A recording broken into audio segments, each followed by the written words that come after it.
just a little button. All right, so welcome everyone to the 2021 Groundfish Seminar Series. This is the 7th of 9 Groundfish seminars running through December 14th.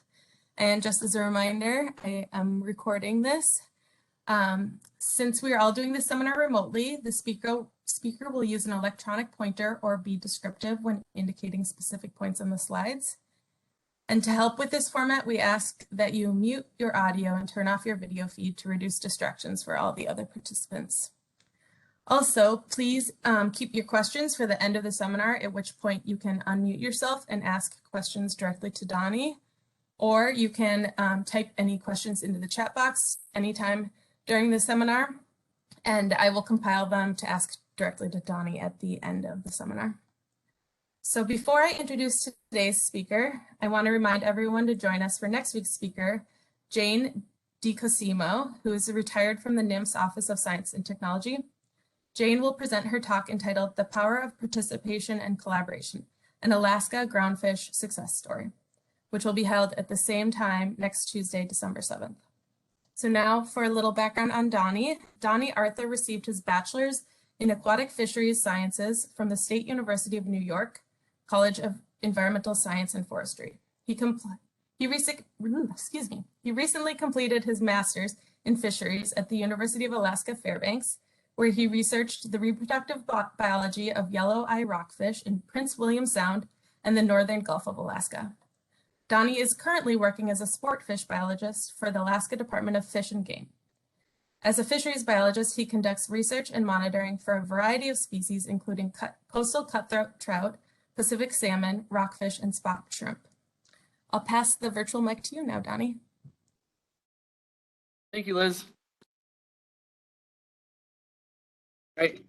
Hello. Hello, my name is Donnie. I'm excited to be here today. Thank you for having me. I will be presenting on how I counted Yelloweye rockfish eggs from my couch during the pandemic and other reproductive findings from my graduate research.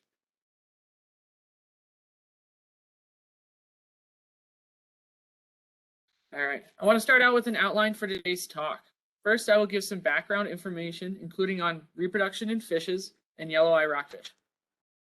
Then I will introduce the study area of my research, which is in the northern Gulf of Alaska. We will follow up with some results from the reproductive timing of Yelloweye rockfish, including age and length at maturity. Next, I will discuss the automatic egg counting method that I use to estimate Yelloweye rockfish fecundity and the results that method produced. Afterwards, we'll integrate all of the results to show why studying fecundity can be important. And lastly, we will discuss some considerations, future application, and communicating the results. And then I will summarize everything up in a few final conclusion slides. First, I'd like to start out by recognizing the Alaska Statewide Rockfish Initiative. It was initiated in 2017 by the Alaska Department of Fish and Game. There are over 35 staff involved from the technician level all the way up to chief scientist. Plus, we have had guidance from outside experts such as Jason Cope and Josh Nollis.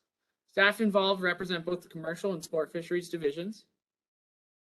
Staff involved represent 3 regions from around the Gulf, including Southeast Alaska, South Central Alaska, which includes Prince William Sound, the Northern Gulf of Alaska, and Cook Inlet, and also the Westward region, which includes Kodiak, the Alaska Peninsula, and the Aleutian Islands.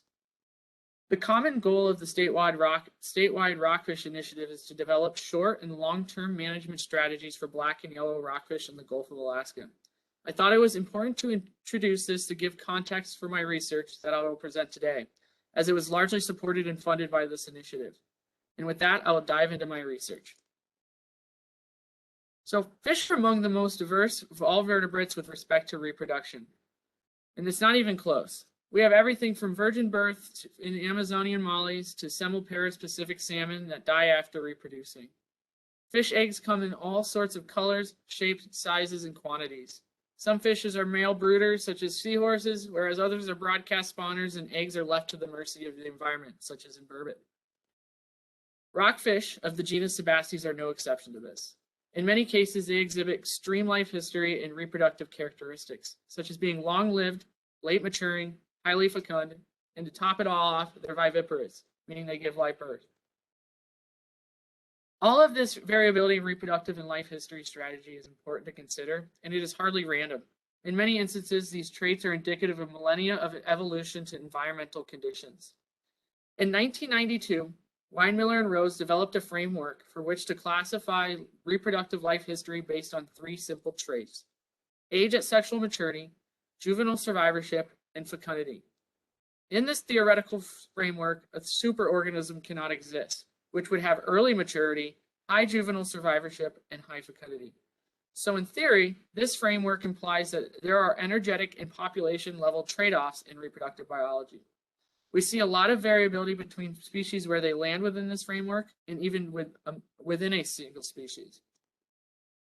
One of the endpoints in this framework represents the opportunistic strategists, which are defined by low juvenile survival, low fecundity, and low maturity. Prime examples are herring and anchovies. Adult and juvenile survival are heavily influenced by environmental conditions for these opportunistic strategists. The next example are equilibrium strategists. Prime examples are sharks, skates, and rays. Equilibrium strategists are defined by really high investment in offspring quality, therefore resulting in high juvenile survival, but consequently they have low fecundity and late age at maturity. Periodic strategists are the opposite end of the spectrum, and they are defined by low juvenile survival, oftentimes extremely high fecundity, and late maturity. Classic examples of periodic strategists include various cod species and many sebastes, including the one I will talk about today. Each strategist has different population dynamics. For example, opportunistic strategists exhibit very boom and bust cycles because juvenile recruitment and adult survival is heavily tied to environmental conditions. Equilibrium strategists tend to show relatively stable dynamics, largely due to their high juvenile survival and consistent recruitment. Periodic strategists, on the other hand, exhibit smoother dips in abundance during lulls in recruitment, but increases are closely tied to periodic recruitment events when conditions align. A firm understanding of the reproductive biology is important to understand how a fish population might respond to environmental changes such as global climate change and decadal scale oceanic events. But it also is indicative of how they may respond to fishing mortality. This framework was a large driver for my research that focuses on Yelloweye rockfish. Yelloweye rockfish, the subject species of my research, ranges from Baja California to the Aleutian Islands in Alaska.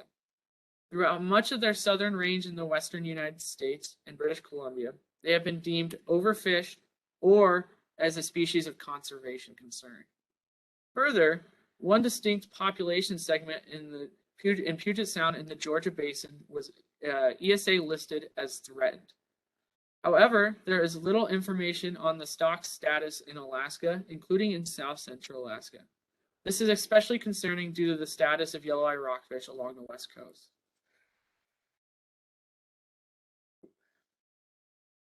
Yelloweye rockfish are important to recreational and commercial fisheries in Alaska. There is a well-established recreational fishery that harvests Yelloweye rockfish in South Central Alaska. Harvest of Yelloweye rockfish in this fishery has increased with increased accessibility, such as through the Anton Anderson Memorial Tunnel, which provides Alaska's largest population center of Anchorage with access to Prince William Sound and the Gulf of Alaska. The importance of Yelloweye rockfish to this recreational fishery has increased with recent charter restrictions for Pacific halibut. The Pacific halibut charter fishery has faced restrictions with size restrictions and certain weekday closures. Yelloweye rockfish and other non-halibut species have become more important than ever to the resilience of this recreational charter industry. For the purpose of this reproductive study, our study area has been broken down into 2 separate but adjacent areas. The first one being in the inside waters of Prince William Sound, which is enclosed by several barrier islands, including Montague and Hinchinbrook Islands. This area is primarily accessed via the ports of Whittier, Valdez, and Cordova. It is worth noting that Prince William Sound is the location of the 1964 earthquake and the 1989 Exxon Valdez oil spill. It is also the northernmost distribution of Yelloweye. Neighboring Prince William Sound is the northern Gulf of Alaska, which includes the outer waters of the Prince William Sound Management Area and the Northern Gulf Coast Management Area. This area is defined as all waters between Gore Point and Cape Suckling. And this area is accessed by larger vessels from Whittier and Valdez, but it is also the primary area that is fished by Seward recreational anglers. We separated these areas for a number of reasons. One being that there are habitat and ecological differences. Prince William Sound is defined by an impressive amount of shoreline and diverse habitat that ranges from glacial fjords to oceanic entrances. The Northern Gulf, on the other hand, is noticeably more oceanic with large swells and large-scale currents. The Northern Gulf of Alaska also encompasses large portions of the continental shelf and spills over into the continental slope. The second reason for treating these areas separately is that Yelloweye rockfish in these two areas exhibit different growth rates, possibly due to differences in food availability and temperature regimes. The Northern Gulf of Alaska Yelloweye rockfish are larger at age than their Prince William Sound counterparts. Therefore, we expect differences in reproductive parameters. Early in the statewide rockfish initiative, we recognized the need for local life and reproductive information for Yelloweye rockfish in order to properly assess and manage the species. Prior to my research, I conducted a literature research for previous maturity studies for Yelloweye rockfish.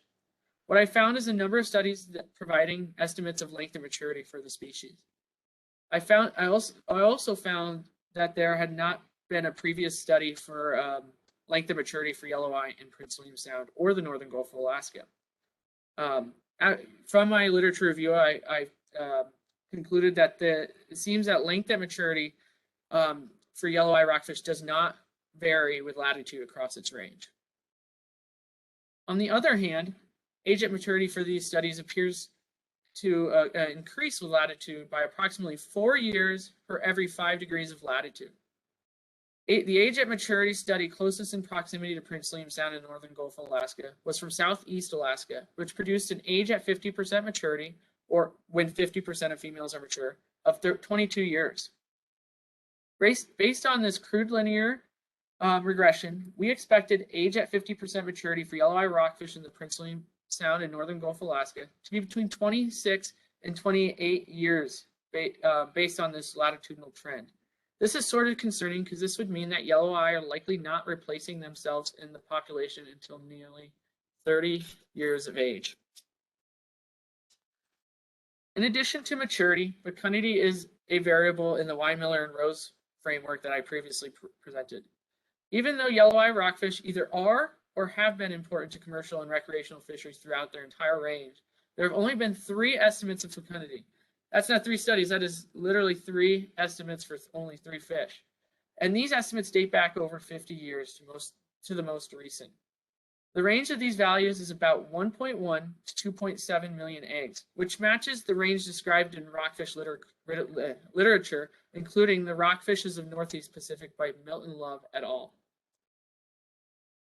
Given that there are no local estimates of maturity for Prince William Sound and the Northern Gulf of Alaska, and fecundity estimates are scarce from its entire range, we set the main objectives of the study to estimate age and length at maturity for Yelloweye rockfish in our study areas, and then our second objective was to generate an ample number of Yelloweye rockfish fecundity estimates.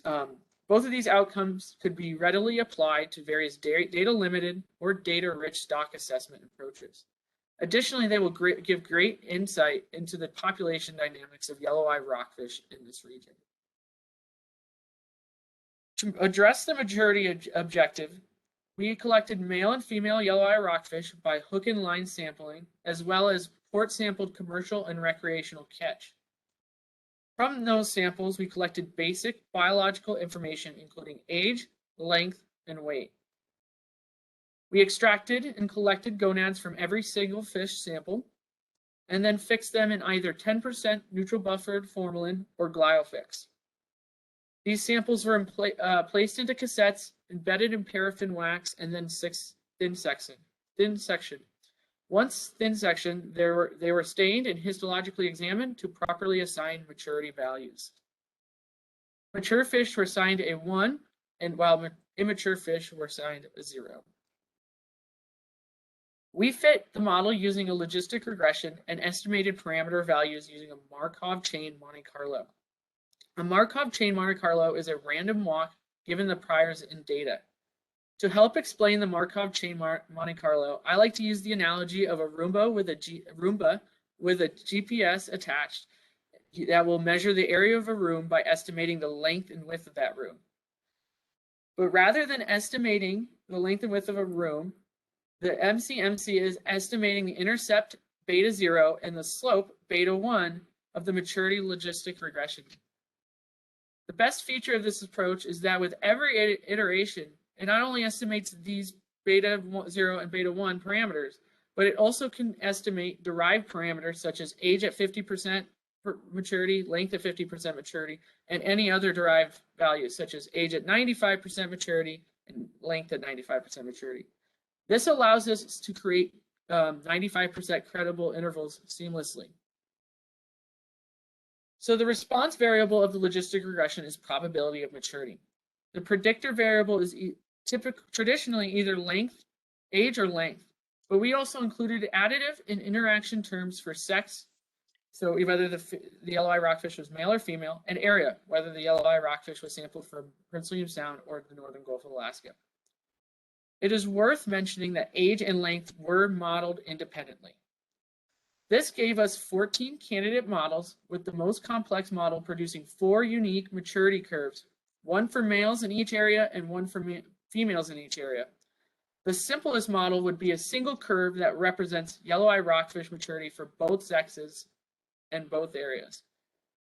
We used a leave one out information criterion model selection process to deduce what of these 14 candidate models was best explained by the data. For age at maturity, the model selection included an interaction term between age and sex, but did not include a term for sample area. This resulted in one age at maturity curve for females and one maturity curve for males. Males reached age at 50% maturity around 15 years, whereas females reached 850 around 16 years, so very similar. The big difference was that males matured at a much faster rate, with males reaching full maturity, which we use A95 as a metric of full maturity. Males reached full maturity at around 19 years, whereas females did not reach full maturity until about 31 years. Female maturity rate was much more gradual than males. It is also worth noting that our age at 50% maturity, A50 for females, of 16 was much less than we predicted from our literature review earlier. Remember, we were predicting about 26 to 28 years of age. There are many potential hypotheses for this. Our length at maturity model selection resulted in a model that included a sex and a term for area, meaning there are 4 distinct curves, one for each sex in both sample areas. The major take home here is that females in the northern Gulf of Alaska matured at a larger size than those in Prince William Sound. The solid line here and the blue dots represent the maturity curve for the northern Gulf of Alaska, and the gold triangles and dash line represent Prince William Sound. There is about a 5 centimeter difference in both L50 and L95 for Yelloweye between these two areas, for Yelloweye rockfish females between these two areas. Males exhibited the same trend, where males in the northern Gulf of Alaska matured at a much larger size than those in Prince William Sound. Well, males matured at a slightly smaller size when compared to females, and they matured at a faster rate than females from the same respective area. Because we examined all gonads histologically, we were able to develop an ovarian calendar for mature female Yelloweye rockfish. Unfortunately, you can see here in our calendar, we don't have any samples from January. This is largely due to how nasty the seas can get in our sample areas during the winter months. However, we can still follow how Yelloweye rockfish ovaries develop through the remainder of the year. Stage 3 in blue represent developing ovaries prior to copulation.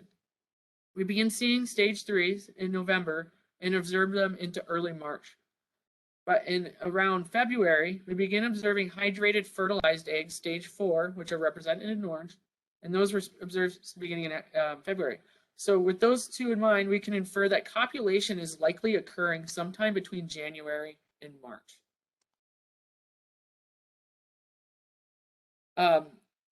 By May, we begin seeing the ovaries containing eyed eggs and larvae. This is represented at stage 5 in lavender. They were present from May to July. Spent ovaries, or stage 6, which are in pink, were observed beginning in May through August. This indicates that yelloweye rockfish parturition, or release of larvae,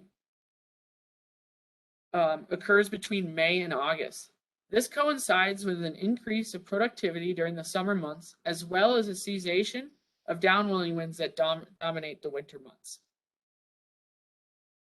Parturition, or the release of larvae, is an important time in a rockfish's life.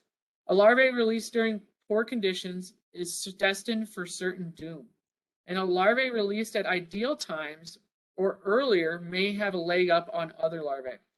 So being that I studied maturity, I have developed a bit of a habit of throwing logistic regressions at data whenever I can manipulate it into binary values, so ones and zeros.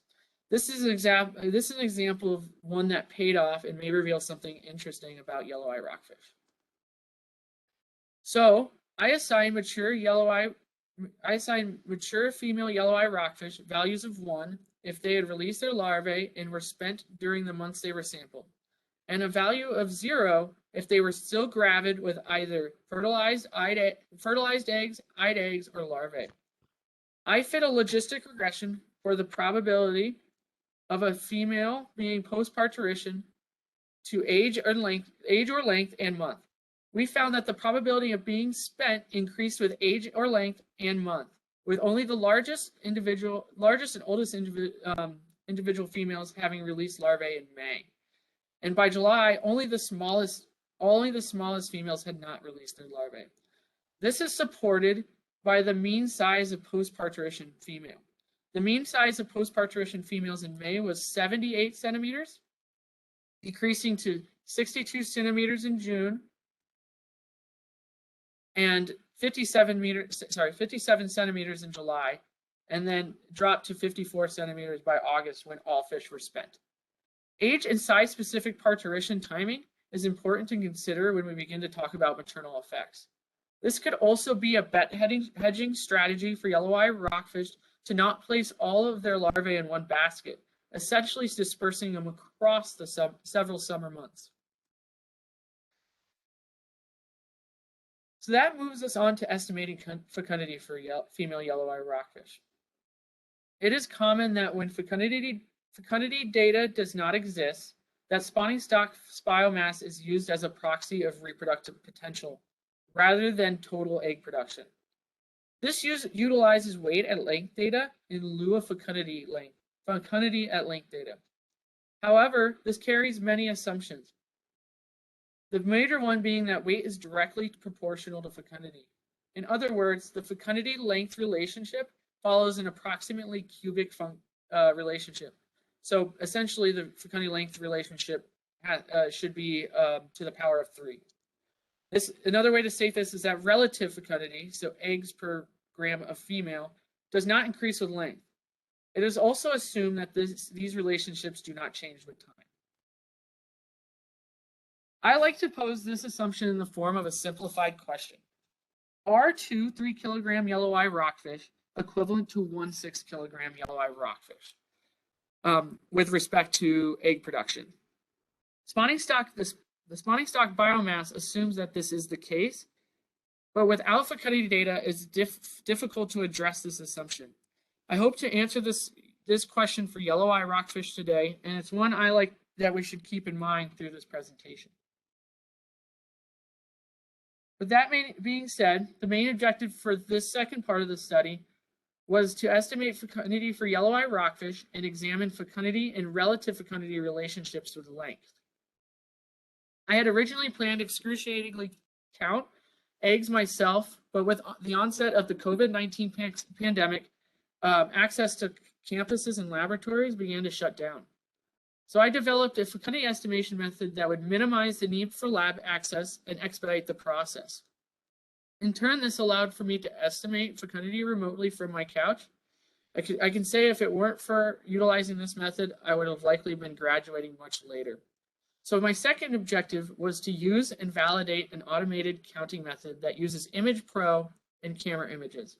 It is worth noting that there are several automated methods out there that range from using flatbed scanners and particle counters. What is unique about this method is the use of camera images.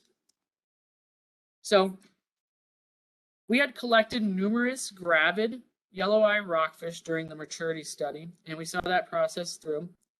And so these same ovaries were used for the fecundity study. However, only ovaries that experienced minimal to no egg loss during collection were used. In other words, they were completely intact.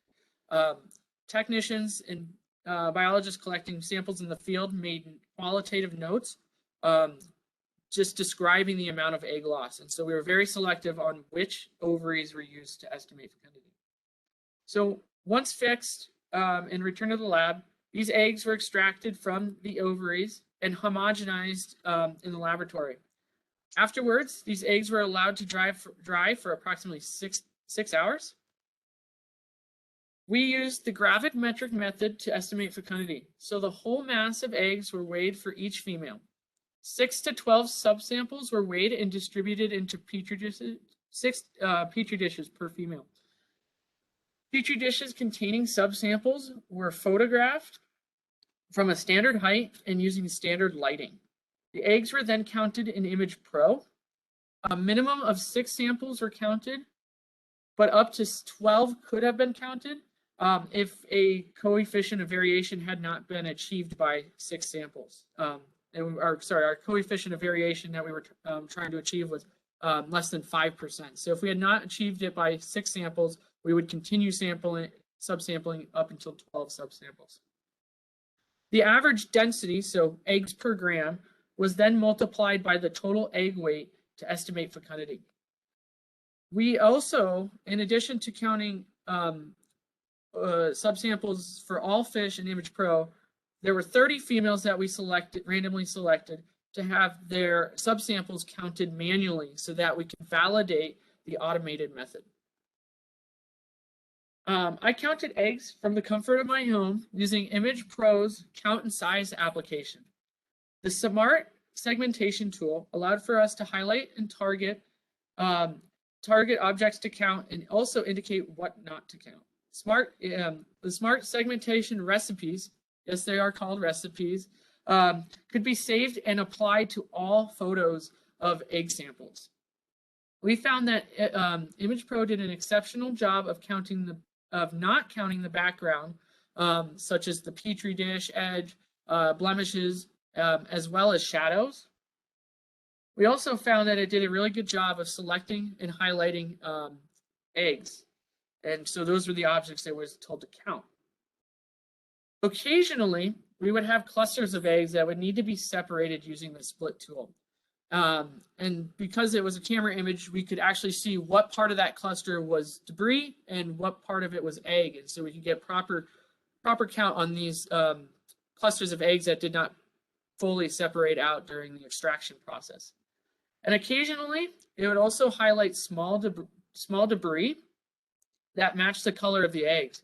But these could be easily removed using the size histogram.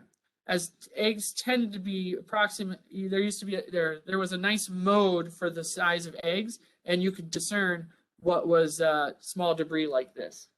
Overall, it was a seamless process enumerating eggs in subsamples, and it often took less than 1 minute per subsample.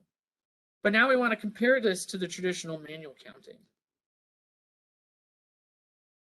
To compare precision between the two methods, we compared coefficient of variation across subsample egg densities for each female. Essentially, this is a measure of how consistent the egg densities were for an individual female. A lower CV would indicate a better precision. This was compared using the exact same subsample for each method. So we used the one sample, counted Image Pro, and then it was also manually counted. We found that Image Pro had a slightly better precision than manually counting, but there was no significant difference. The slight edge in precision in Image Pro could be attributed to the ability to apply a consistent counting recipe, whereas manual counting could have been subject to various factors such as who counted the eggs, different lighting, etc. So although it is significantly not significantly different. To assess accuracy, we compared Image Pro's automated subsample counts directly to manual counts for all 30 females with 6 subsamples each, hence 180 subsamples. This is how we validated accuracy. What we found is that there was a lot of agreement between the two methods, even though they were off a few eggs in either direction. The fitted line through this data, a linear regression, was found not to be significant from a one-to-one line, indicating this method was accurate. What really mattered, though, was the fecundity estimates generated using this method. Because we hope to use it going forward, so we wanted to directly compare the fecundity estimates produced by each method for all 30 females. And we found that the fecundity estimates were very similar to one another. In fact, this line was also not significantly different from a one-to-one line. We could say with confidence that this method was accurate and precise, but was it any faster? The average total time to estimate fecundity for a single female using camera images in Image Pro was under 8 minutes. Whereas manual counts took about 35 minutes to do exactly the same. This meant that Image Pro was about 4.5 times faster than manual counting. In fact, some of the more complex samples took over an hour for the manual counting method. So this is really what matters. I mean, too, as well, with making sure accurate, but that it's also fast when you're exploring a new method. This image method allowed for us to reduce technician time, also reduce time exposed to formalin fixed samples, and for me, most importantly, the ability to count eggs when the lab was shut down during the initial outbreak of the COVID-19 pandemic. In the end, we had 90 pairs of ovaries that met the minimal qualification for the use in the fecundity study. And we estimated fecundity for all of these females using the Image Pro analysis.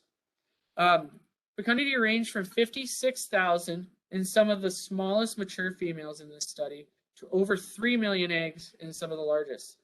This broadens the original range that I mentioned in literature of 1.1 to 2.7 million range. 1.1 to 2.7 million eggs. So this broadens the known range of fecundity. The mean fecundity for all females was just under 900,000. Most importantly, we had enough samples to fit a fecundity at length curve. If you remember back to the assumption for spawning stock biomass, it stated that the fecundity length relationship should follow an approximately cubic function similar to the weight length relationship. The resulting for this fecundity length curve was 4.72, and it was significantly different from 3, implying that the assumption associated with spawning stock biomass may not be met for Yelloweye rockfish. It also indicates that larger females may be contributing disproportionately to the reproductive potential of the stock. To go one step further, we plotted Yelloweye rockfish fecundity as a function of fish weight.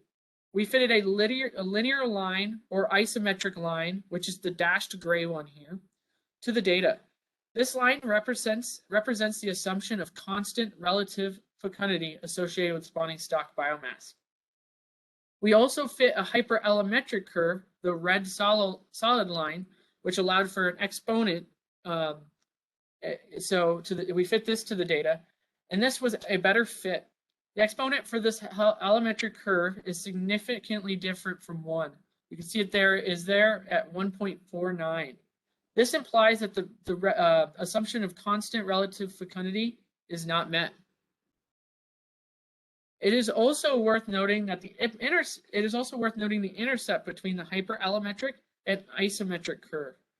Below this intercept, At just about 5 kilograms, the isometric curve or spawning stock biomass is overestimating reproductive potential, essentially overestimating the contribution of small fish to reproductive potential.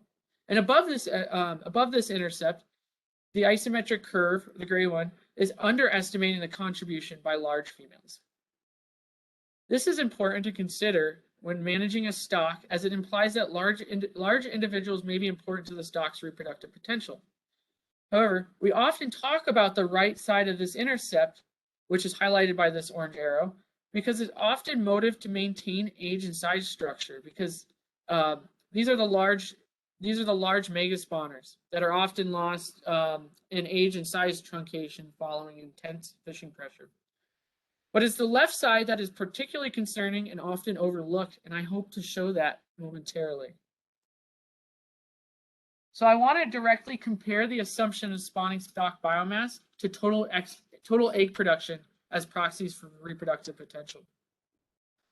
So we estimated reproductive potential as the product between survivorship, maturity, and fecundity or weight.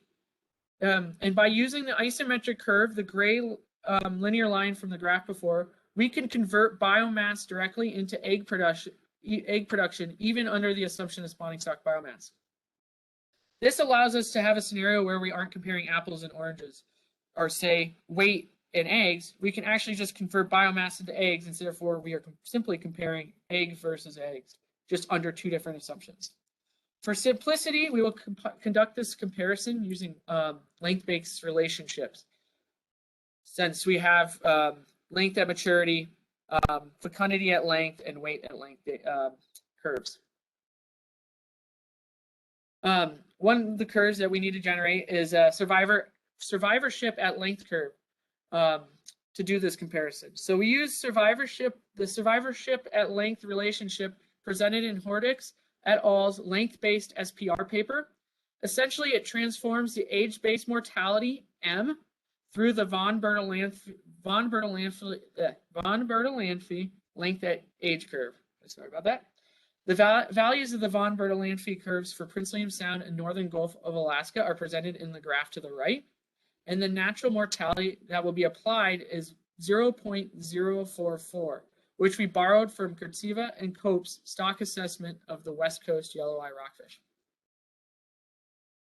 What we found based on the size at age in the Northern Gulf of Alaska and a generic Yelloweye Rockfish mortality is that the isometric curve, so the assumptions associated with spawning stock biomass, overestimated reproductive potential measured by total egg production, so fecundity curves, by as much as 45%.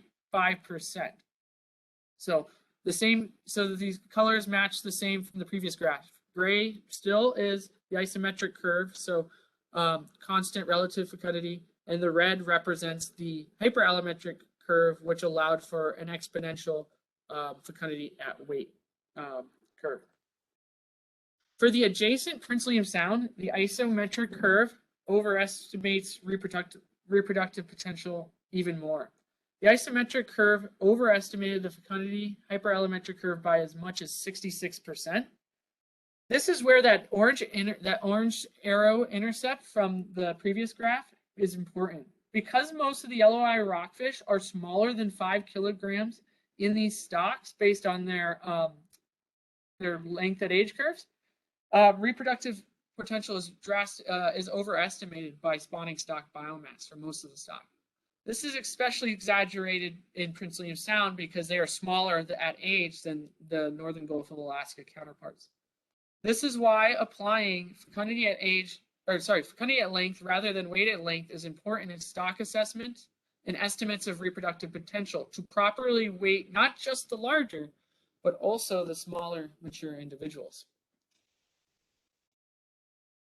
Regardless if we use weight at age, in other words, spawning stock biomass, or fecundity at length, in other words, total egg production, we are still utilizing proxies for reproductive potential. Reproductive potential is the link between spawner and recruits when these stock recruitment relationships are not easily discerned. There are many factors that can impact larval contribution by a female, fecundity being an obvious one. However, rockfish experience the highest mortality of their lives during the larval stage, and this is considered to be a life history bottleneck. So mature females, or even mature males that may give their larval offspring an advantage would boost their contribution to the larval supply or reproductive potential. Maternal or paternal effects contributions to reproductive potential are hard to incorporate in stock, but sometimes they're even harder to detect.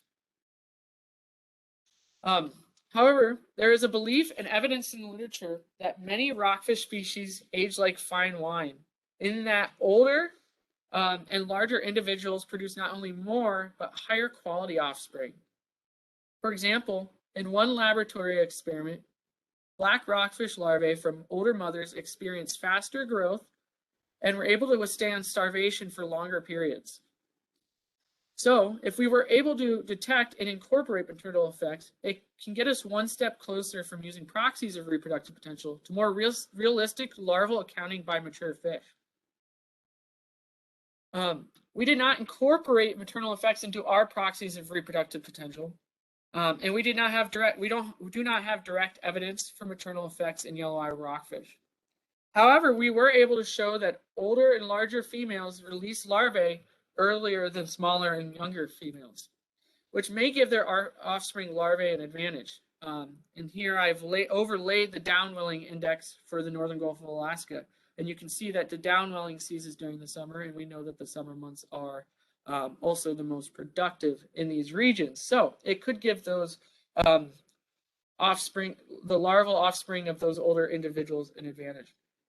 Future work should be considered to evaluate maternal effects in Yelloweye rockfish, which would allow for us to apply it to estimates of reproductive potential and better understand larval supply by mature Yelloweye rockfish. One assumption of spawning stock biomass we were unable to address is the assumption that fecundity length and even weight length relationships are time invariant. We were unable to do so largely because our fecundity relationships only span 3 years.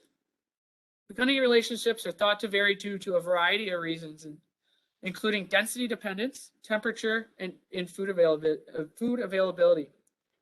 Many studies in cod have shown that this time invariant assumption may not be true. In fact, it seemed that weight length relationship varied less over time than the fecundity length relationship. On the other hand, a recent study by Conrath and Holson showed that fecundity did not vary for rough eye and short raker rockfish between an early and late period of sampling. Whether the assumption of time invariance holds true for Yelloweye rockfish remains to be seen. I believe the use and development of an automated egg counting method using ImagePro and digital images could help facilitate continued estimation of Yelloweye rockfish fecundity and monitor the fecundity length relationship parameters over time. And this would allow us to address this time invariant assumption. Another future work of applying the methods that I used for estimating fecundity is I would like to see it applied to other species. And in fact, that may be in the works. The Statewide Rockfish Initiative is also interested in black rockfish, and there are concurrent reproductive studies occurring around the Gulf of Alaska. Many of the PIs on these studies have expressed interest in estimating fecundity for black rockfish. So perhaps this method will be applied. Also, a PhD student at UAF is conducting a reproductive study for lingcod in the Gulf of Alaska. She is currently applying the automated egg counting method in ImagePro to lingcod fecundity, but she's taking it one step further and also simultaneously measuring egg diameter within ImagePro software to form an autodiametric curve, which is a curve that correlates fecundity to mean egg size. And then another example of how it may be applied in the near future is colleagues and myself are in a brainstorming stage of a study that will apply the method to spot shrimp fecundity. What will be neat is about this is clutch size is expected to be in the range of 1 to 3,000 eggs. So the Image Pro method may actually be able to count every single egg rather than using a subsampling method like I use, the gravimetric method. Additionally, we have observed varying number of dead eggs in gravid spot shrimp females across years and locations. So we could potentially estimate live and dead egg counts to estimate percent dead egg. Because we use images, Image Pro could identify the different colored live and dead eggs from images and count them separately. So there is potential application in the future of this method.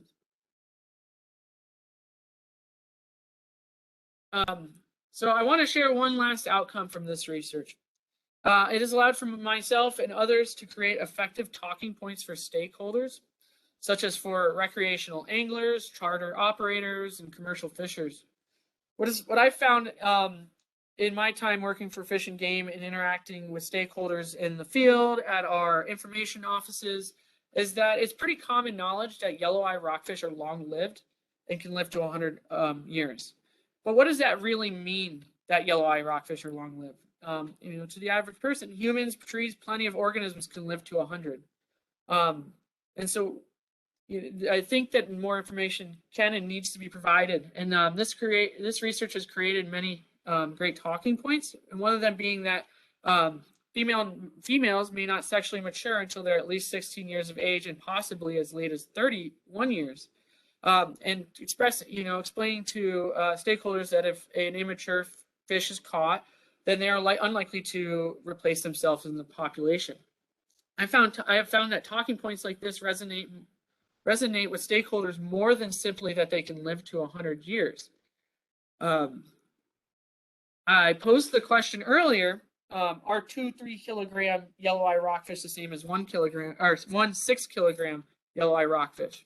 This is a question I often pose during the several presenting science to the public presentations I've given. The title of that talk that I've given in the past is Yelloweye Rockfish, an old growth fish. And I often pose this question, and like here like in this presentation, I wanted to answer it, and oftentimes for when I present to the public, I will also ask and answer this question.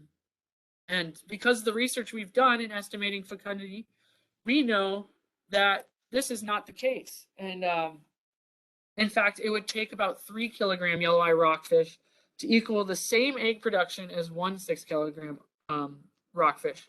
If we can create simple and effective talking points, we can really bring stakeholder user groups up to speed on the importance of understanding life history and maintaining age and length structure. As fisheries managers, researchers, fisheries conservationists, we don't need the public to be well-versed in age-structured stock assessments, but they can grasp complicated ideas such as delayed maturity and fecundity relationships when the information exists and is provided.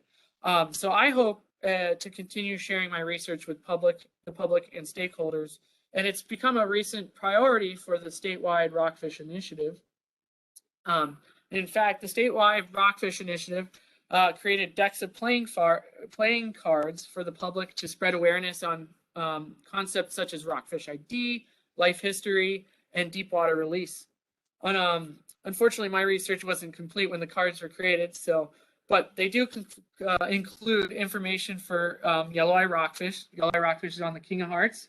I believe tools like this and effective talking points like I presented in the last slide can really bridge the gap between stakeholders and user groups, and as well as researchers in fisheries management.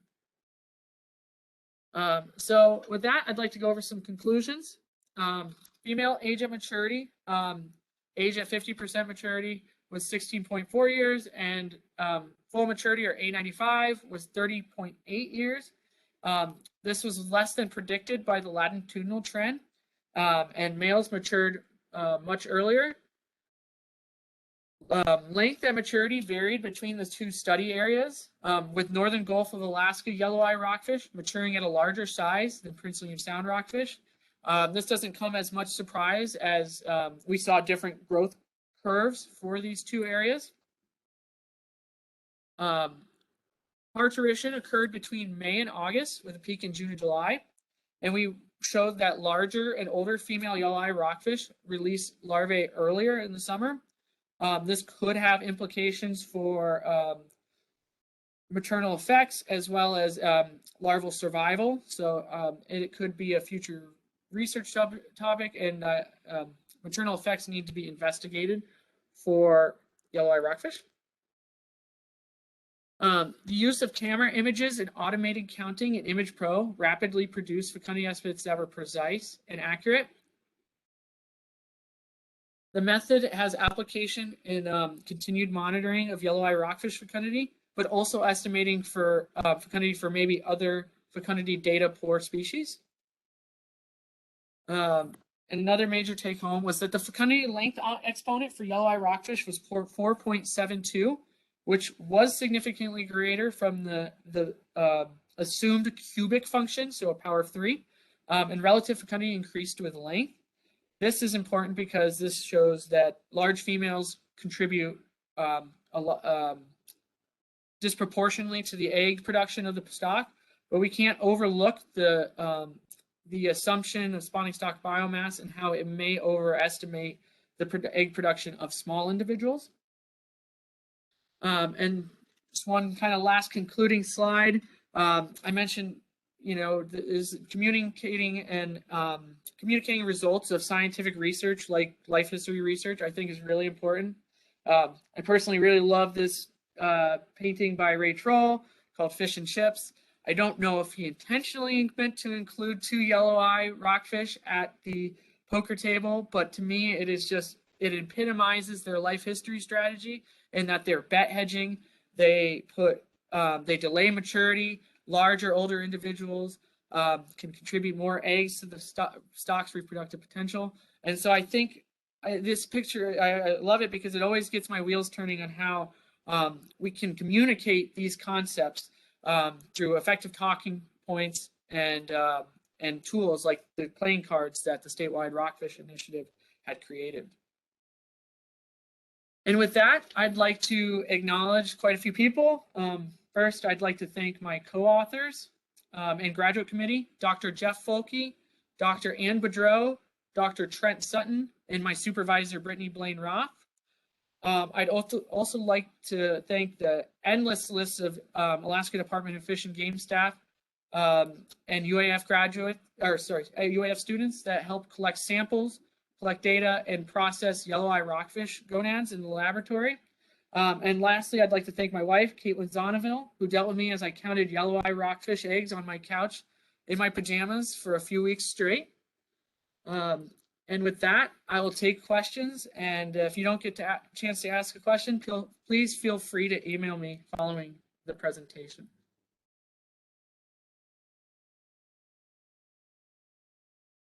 Great presentation, Donnie. Thank you. I don't see any questions in the chat yet. Does anyone have a question that they'd like to ask directly to Donnie? Feel free to unmute yourself. We've got one comment. Chris Hines said, "That was great!" Exclamation point. Thanks, Chris. That automated counting method that you created is great. The Yeah, future super handy. of it seems great. So I don't see any questions. Oh, yep. Hi, this is Sabrina. I work down in California at the Southwest Fisheries Science Center. This is a great talk. I work on fecundity work as well in the rockfishes. It was very well explained. Thank you for that excellent presentation. I was curious if, I know that maybe you're working up there with Christina Conrath also at the North or at the Alaska Science Center, but I was curious with your histology work and looking through the eggs, did you see any evidence of skip spawning in yelloweye rockfish? Because I know that's more common up north. We deal with it a little bit less in California, but I was just curious if you had seen any evidence, especially since you were sampling through the entire reproductive season. That's really a unique and great sample that you have, collections that you have. I was curious if you had seen any evidence of skip spawning. So yeah, we were able to sample approximately 550 yelloweye rockfish, and approximately about 400 of those were female, and 180 of those were mature females sampled during the reproductive period. And amongst those fish, we did see signs of skip spawning. A couple really weird observations. I'm gonna share them. They're really cool. A couple are really cool. But in generally speaking, we had about a 10% skip spawn rate, and that eggs had, mass atresia and signs of previously spawning. So about 10% skip spawn rate, which was a little less than some of Christina's Conrath work with some of those slope species. But Yelloweye rockfish are a little shallower, and so maybe they don't. Maybe there's productivity reasons that they don't skip spawn as frequent. There was one really interesting ovary that was really cool. One ovary was completely intact, could have had developing eyed eggs in one ovary, and the other had been aborted. So basically one ovary was skip spawning and the other was still in development. What, that late with eyed eggs, I would be skeptical that it would abort that one, but I guess you never know. But it was just an interesting observation, and we did observe skip spawning.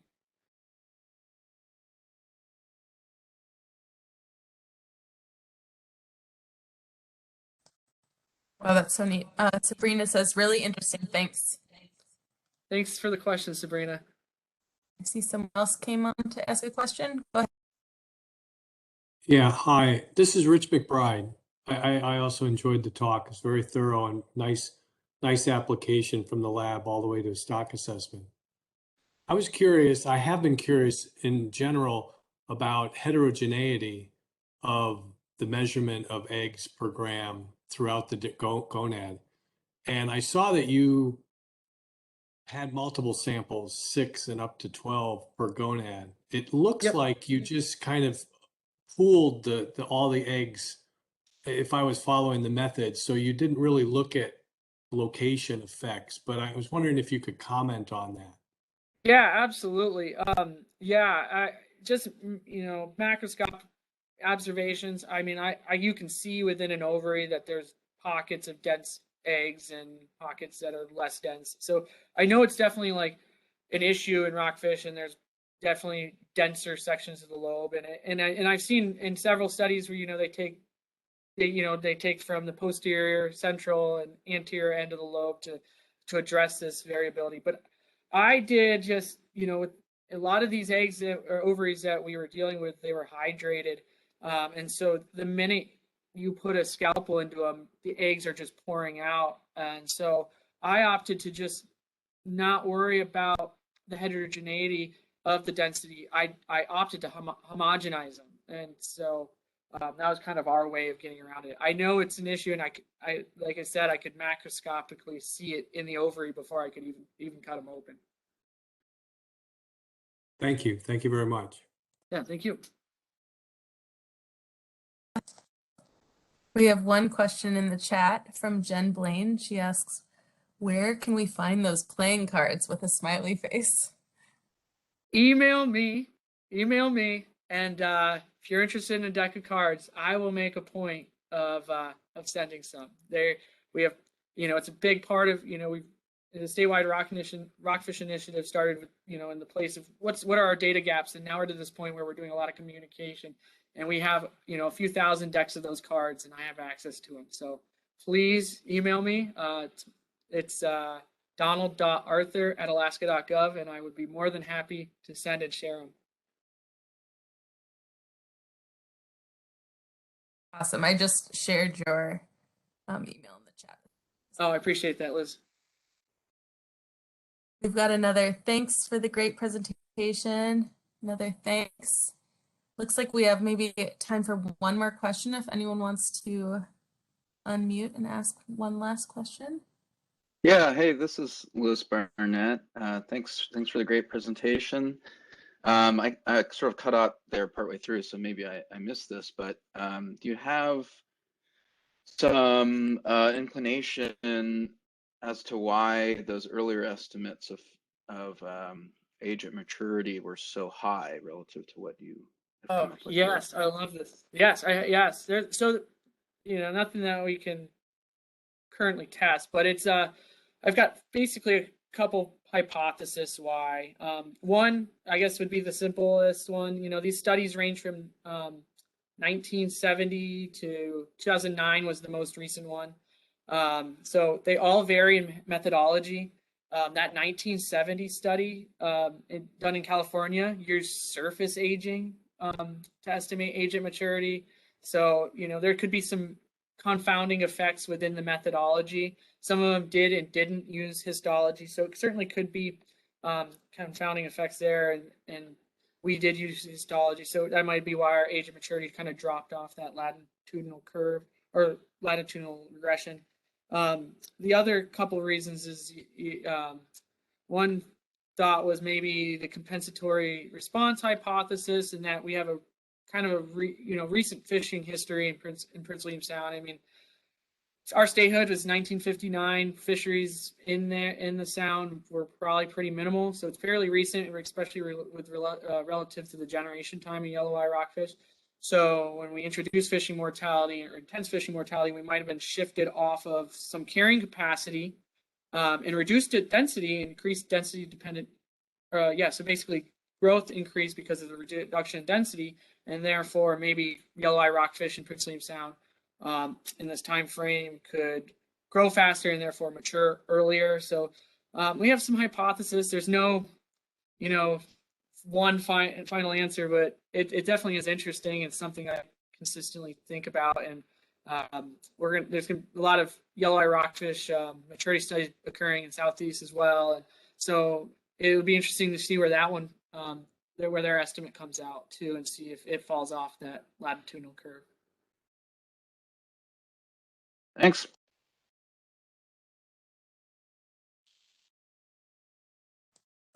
All right, looks like we've gone a little bit past the hour. So I want to say thank you, Donnie, so much for the great presentation. And thank you everyone for coming to attend and all the great questions. Awesome. Thank you everyone for attending, and thanks for having me, Liz. Yeah, it's a really wonderful presentation. I love the Roomba.